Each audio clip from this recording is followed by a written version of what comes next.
Does anyone have a question they would like to ask?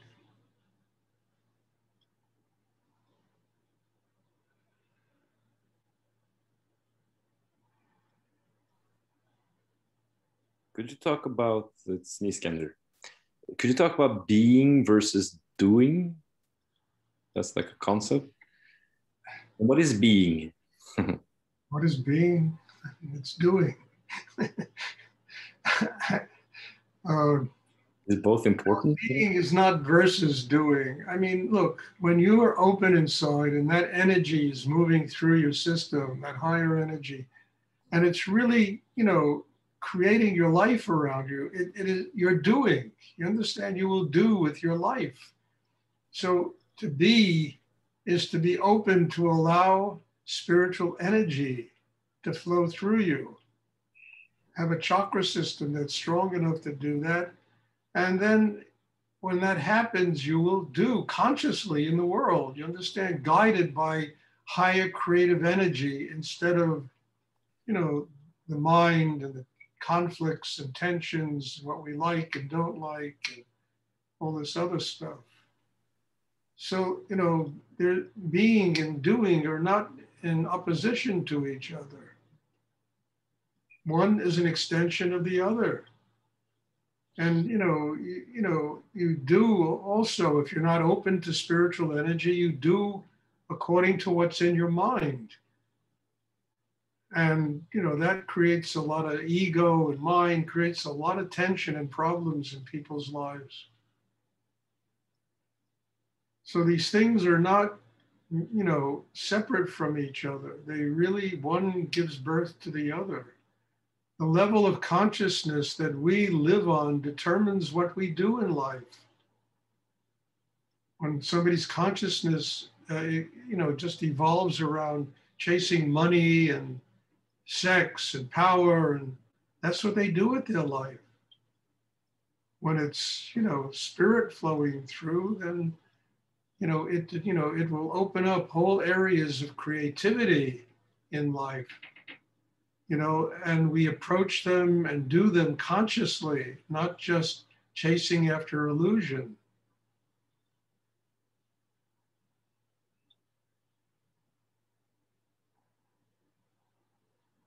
That's the work. You understand? I have to keep repeating this over and again. That is the work of meditation, to build a system that is capable of allowing us to live our lives consciously. And meditation is just a tool that enables a human being to do this, to build that kind of inner life.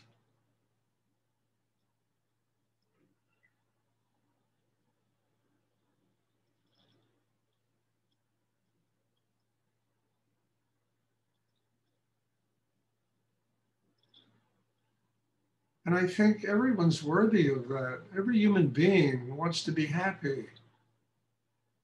And nobody's going to ever be happy chasing illusion, chasing things manufactured in the brain that we think are going to make us happy, and they never do. They provide moments of exhilaration and, but it's never a sustained inner joy and love and happiness. And everybody, we're born here to live that way. We're not born here to be unhappy and miserable people. We're really not. I mean, an infant doesn't come out of the mother's womb, miserable and unhappy. A sweet thing comes. This joyous, delicious person is born. Everybody can't take their eyes off of them. There's so much of God flowing through them. And then in time, it all gets lost. Our job is to regain it. And meditation is basically the tool. I'm sure there are other tools beside what I do. I certainly hope so. And but whatever the tool is, whatever the work is that we have to do to use to develop a system so that we can live the way I'm talking, we have to do it.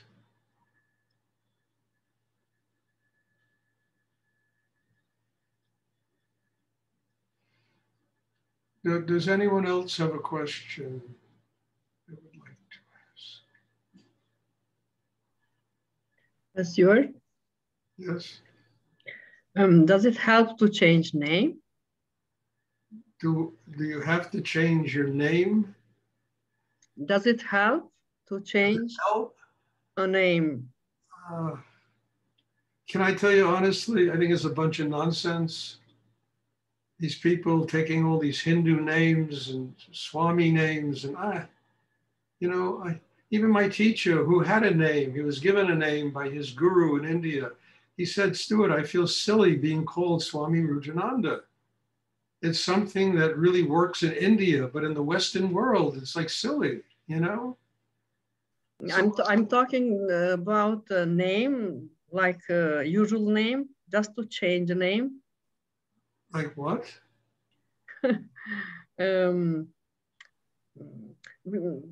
For example, my name is Flora, and I want to have a name like Laura. All right. I don't want that, but it's example. That's another story. You want to be Laura, then be called Laura. It's not going to affect your spiritual life in one way or another. It doesn't. Okay, that was my question. Because it's not me that want to change name. It's other of my children. Well, let them change their names. What's the difference? I mean, my daughter was named, I was walking before she was born. She was in her mother's belly. Your daughter's name is Aniya Devi. I heard a voice tell me this. So I went back to my ex-wife and I told her name is Aniya. No, we're going to call her. She wanted to give her a Latin American name. I said, call her whatever you want. Her name is Aniya Devi. And anyway, it turned out she's called Aniya Devi.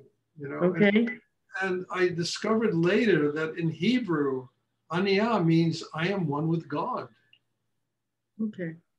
And I was told this. I was walking down the street in New York City, and your daughter's name is Aniya Devi. A beautiful name. Yeah, it's a beautiful name. And I mean, I was told that very religious people, Jewish people, cannot say the word Aniyah because it's the name of God. And that's, so now she's starting to do meditation in a very real way, which I'm very thrilled with. So I'm not big on names. I'm really not. I mean, I'm not big on people assume all these names, and usually they assume these Hindu names, and I don't know if that evolves people's consciousness. I don't know. Maybe it works for them. I hope so. But it's not a big thing in my life. I mean, I could have gotten a name. No big deal to go to India and sit with a teacher and name something, But I was never interested.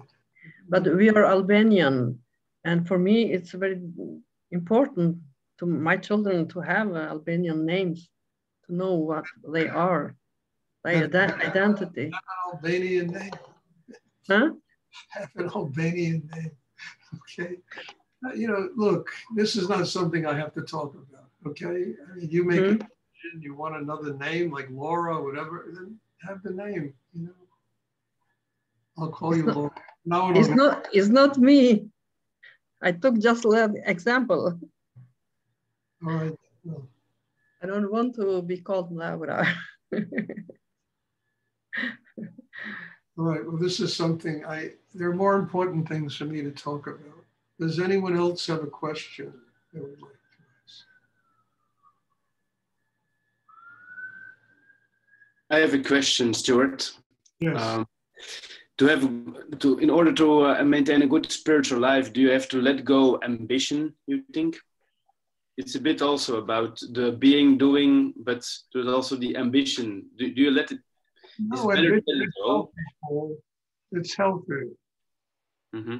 I mean, to have an ambition, to have a career, to, even make money, there's nothing wrong with that.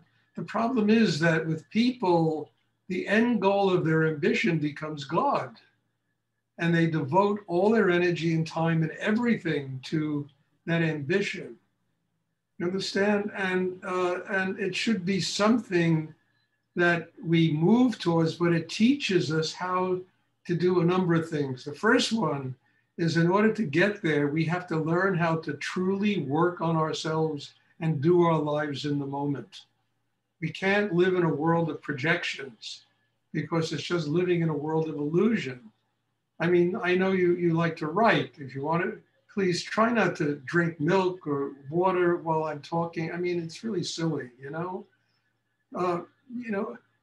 You got to work at it. You know, you have to work at it every day, develop yourself, the craft, and then ultimately you have to learn how to surrender it, to let it go, not to become a god, not to be something that completely encompasses you and takes all of your life and energy away. So there's nothing wrong with ambition. I've had a lot of ambition in my life. You know, I mean, I've been in business. I know what it is to have ambition to make money. I know what it is to have ambition to write books. I've had lots of ambition in my life, many, many different things. But I learned early on, you know, not to allow any of that to interfere with my spiritual growth. And I really learned also early on that it works. It always worked when I was growing spiritually, because I was getting creative energy flowing through me that I could not get from my head. And that energy was creating books. It was creating my business. It was creating my family. It was creating everything around me. And my job was to simply be responsible, to be able to do these things without allowing these things to consume my life. So yes, ambition is a very good thing. I mean, people that live with ambition, they're half dead, you know? You gotta have some kind of ambition in the world. But at the same time, I mean, it's like my teacher said, it's not to have, it's to have things, but they don't have you. You're not controlled by them. And I think that was a very wise thing he told me when I was younger, you know? I could have success, but success can't have me. And then I can use whatever takes place in my life as an instrument to grow spiritually. Paul, you disappeared. What happened? Oh, there you are. You disappeared, Paul. Yeah, my internet connection, I was gone for a moment. Anyway, I hope you understand that, you know, because it's not to have, it's to have an incredible life, you know, doing wonderful things in life, but not to be controlled by these things. You know, they don't have you. You're not a prisoner of your success. You're not a prisoner of your ambition. You know, if you make mistakes doing things, you don't beat yourself up, but you learn from them.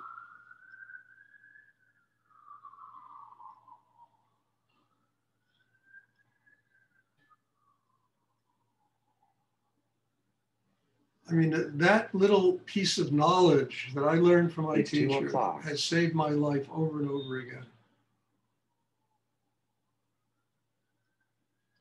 Because I've been involved with many people in business deals, and especially in the art business, you always have to form partnerships because things are so expensive. And I used to see the people, and what money did to them was so scary to me. You know, how it completely turned them into some kind of creature, money. And then I said, well, why am I making money? I'll support my spiritual life. I'll support my family. I'll support the things that are important to me. And I'll do it unconditionally. But I'm not going to become a slave to money. And that's what money did for me. It just supported everything. I ran an ashram. It used to cost me $15,000 to $20,000 a month to run an ashram. You know, every month I had to lay out money like that to pay for the loft, to pay for everything. God knows what I used to pay for. And because of that, I grew. I really grew in myself. It was unbelievable how much I grew because I was doing this and not being attached to it. Not being attached, not being consumed by the success I was having.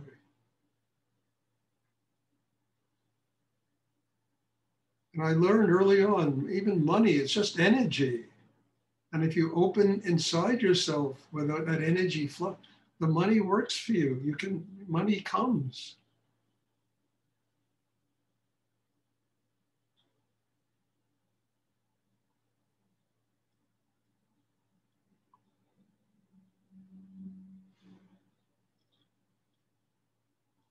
So I hope that is clear to people because it's a very important thing I learned when I was younger. That is, you can have success, you can have financial well-being, you don't have to be afraid of those things.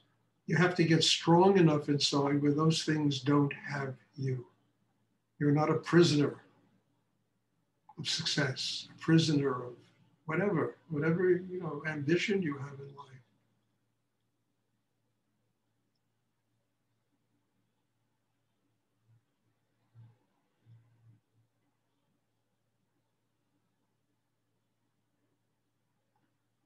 Does anyone else have a question?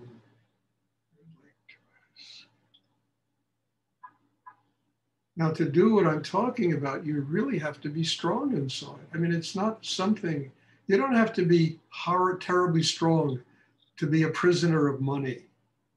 It's all an illusion. You just get caught up in it and it controls you. You got to be very strong to be able to do that and detach yourself from it, not allow it to control your life, not to allow it to be something that sucks your blood out of you, your energy out of you, everything out of you. And again, that's what this meditation is for, is to build that kind of inner strength so that we can have this life full of wonderment and not be trapped by it.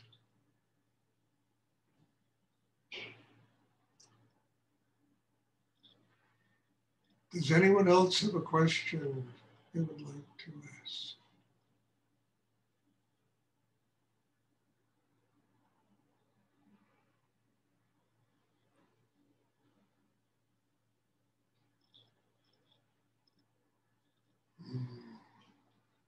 Okay, anyway, God bless you all. And, I talk and I also listen, and the questions you ask bring these things out of me. And I'm very grateful. And I just have a lot of humility and gratitude to all of you for being here, for participating in this. And thank you. God bless you all. I hope you have a wonderful evening wherever you are. And there'll be a class on Tuesday, and I'm looking forward to seeing everybody. And God bless you all. Thank you. Thank you. Thank you, Stuart. You're Thank welcome. you.